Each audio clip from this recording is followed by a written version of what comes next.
Let's look at hard pushes, big pushes.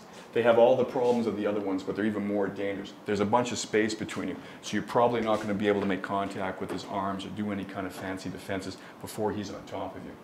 Now, when you do this slow, like a lot of other self-defense techniques, it looks like there's all this time and room to move around. However, in a real-world environment, anything outside of your vision, it's probably not a good idea to move into. So a lot of people, when they see these, they think, well, I'm going to move around, I'm going to do this, I'm going to do that. Well, it's not impossible. It's a lot more difficult than you realize, because as soon as there's something out of your vision, you don't know what's there. Is there a table behind me? Is there a person there? Is there a curb over here? So anything that makes me move into an area that I can't see is problematic from the beginning. And you have to think about it. The one space that you're guaranteed to have to operate in is the space between you.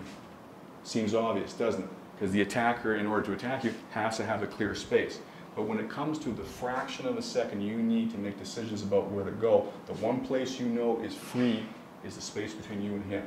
So that's one of the basic jiu-jitsu concepts about shutting down attacks and smothering them, is to be able to get in on the guy before he's able to make complete use of that space. The big push.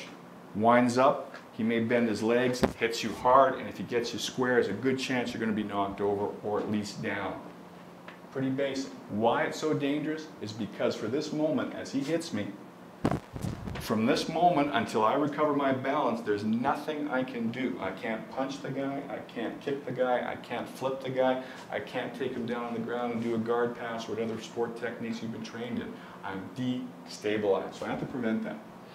Originally, the original Brazilian Jiu-Jitsu one that I learned many years ago was to go between the arms and get a flip, something like this. With a lot of practice, it can work. There's two main problems with this. Number one is that throwing an opponent is a skill in itself. You have to spend a lot of time on the mats doing your nege-waza or throws. You need to do your judo or your stand-up jiu-jitsu. And that's another area of practice you may not have time to do. Secondly, it takes more time to be able to break the momentum, turn my body, and set